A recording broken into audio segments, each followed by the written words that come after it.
Les maladies mentales. Bonjour, je m'appelle Alicia. Je vous présente ma présentation sur l'anorexie nervosa et la boulimie nervosa. Après la surdose d'opiacés, les troubles de l'alimentation sont l'une des maladies mentales les plus mortelles. Cela est une statistique tellement intéressante à propos des troubles de l'alimentation. Mais, pour commencer, on va commencer avec l'anorexie. Qu'est-ce que c'est? L'anorexie est un trouble alimentaire psychologique et parfois mortel.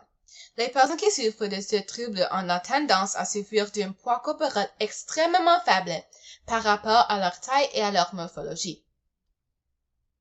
Les deux types courants d'anorexie et le type de gluten-purge et restrictif. Les personnes aux prises avec ce type de trouble de l'alimentation se purgeront après avoir mangé. Ils peuvent se purger en vomitisant, en abusant de laxatifs ou en faisant de l'exercice de manière excessive. Le deuxième type, restrictif. L'individu aux prises avec ce type d'anorexie est généralement perçu comme une personne hautement disciplinée. C'est une forme d'autofamine car on consomme moins de calories et quantités nécessaires pour maintenir un poids sain. Ces deux types courants d'anorexie présentent des habitudes alimentaires anormales et une peur irrationnelle de la prise de poids. Les causes.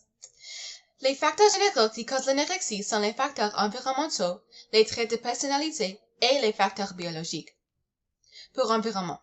Les facteurs de la minceur dans les médias qui renforcent les personnes minces comme le type de corps idéal, les métiers et carrières qui favorisent la perte du poids et d'être mince, le traumatisme familial et infantile, et la pression des amis et familles pour être mince. Puis pour biologique. Les génétiques et les fonctions anormales et irrégulières sont les exemples. Les symptômes.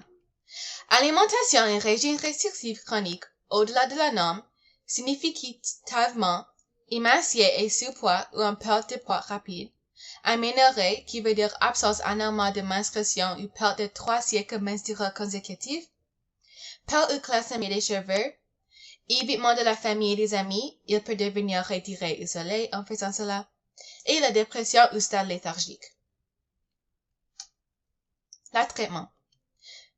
Il est fortement recommandé de rechercher la guérison auprès du médecin, d'une thérapeute et du nutritionniste. Alors, les trois options.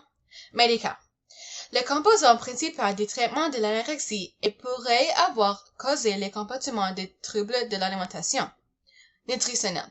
Ce facteur englobe la mise en œuvre, la supervision du plan de repas donné, la restauration du poids et l'éducation sur les habitudes alimentaires normales. Puis, troisième thérapie. L'objectif de cette partie du traitement est de, numéro 1, venir réaliser les problèmes sous-jacents associés aux troubles de l'alimentation. 2, traiter et guérir des événements traumatisants de la vie. Et 3, accueillir des compétences d'adaptation plus saines. La stigmatisation et la réalité. L'anorexie est généralement considérée au public comme socialement acceptée ou même souhaitable.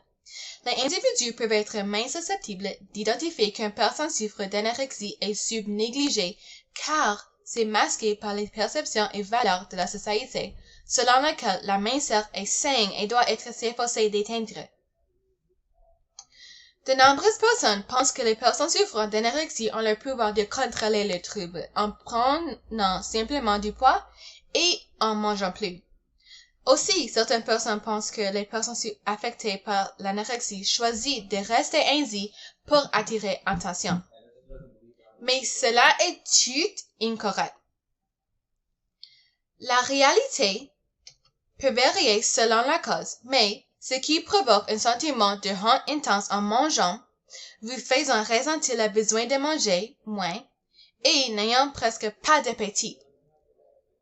Pour autres personnes, la cause peut être l'image corporelle négative et cela est pas une situation facile à résoudre. L'anorexie est tellement sérieux.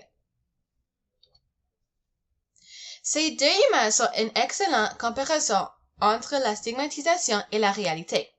La première est la stigmatisation et la deuxième est la vraie réalité. Voici une statistique. Vous pouvez pauser la vidéo pour lire les statistiques vous-même. La boulimie. La boulimie est un trouble de l'alimentation psychologique est potentiellement mortel, décrit par la consommation d'une quantité anormale élevée de nourriture sur une courte période de temps, suivi de la purge de ce qui a été ingéré pour éviter de prendre du poids. Les principaux types de boulimie est le type de purge et le type sans purge. Alors, ce type et ce dont souffre la majorité. Les individus s'engagent régulièrement à l'abus de laxatifs, de diurétiques, de vomissements auto-induits et de lavements après une période de guérison. Puis, le type sans purge. Dans ce cas, la différence est que les vomissements auto-induits ne sont pas régulièrement utilisés. Les causes. Il existe facteurs qui contribuent au développement de ce trouble de l'alimentation, tels que des influences psychologiques, environnementales, génétiques et culturelles.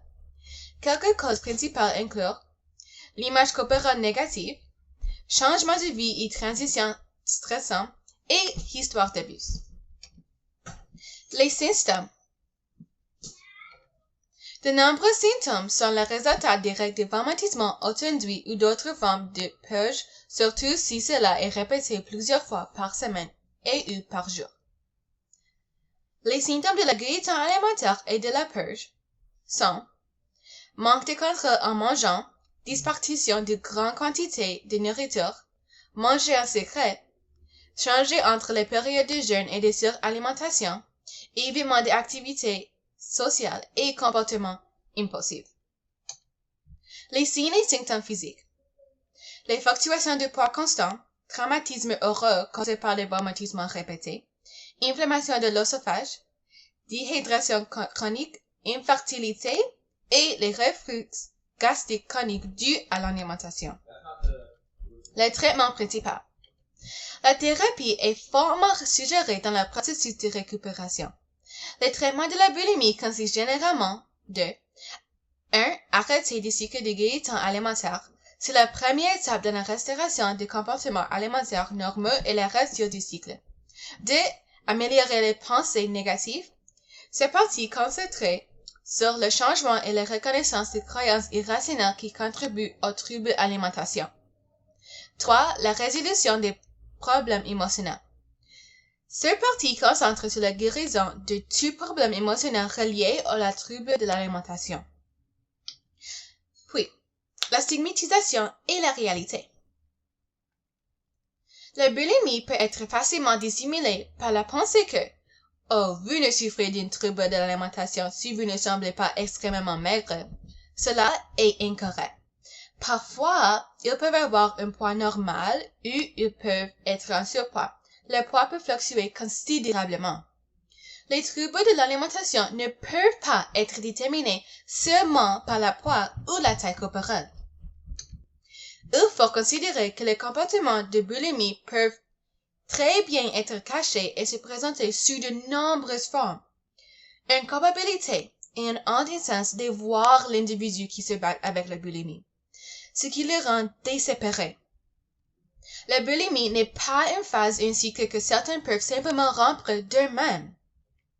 Les comportements boulimiques peuvent amener une personne à utiliser la nourriture comme source de tous les problèmes. L'accent doit être mis sur la façon dont la personne se sent dans son corps, en quoi consiste réellement sa peur de la prise de poids et pourquoi ces craintes sont probablement injustifiées. Nous devons démanteler la culture alimentaire et la stigmatisation du poids, en supprimant tous les messages négatifs qui motivent ce comportement. Voici une autre statistique. Vous pouvez pauser la vidéo pour lire les statistiques. En conclusion, les troubles d'alimentation prennent toutes les formes, ainsi que la guérison. La vulnérabilité et l'ouverture aident à combattre la stigmatisation sociale et la honte envers les troubles de l'alimentation. Nous devons améliorer les attitudes négatives et le manque de sensibilisation envers les troubles de l'alimentation. Ils méritent autant d'empathie, d'aide, de soins et de compréhension que toute autre maladie. Merci. J'espère que vous avez appris quelque chose de nouveau sur l'anorexie nervosa et la boulimie nervosa. Cliquez sur le lien dans la boîte de description de cette vidéo pour participer dans mon quiz. Au revoir!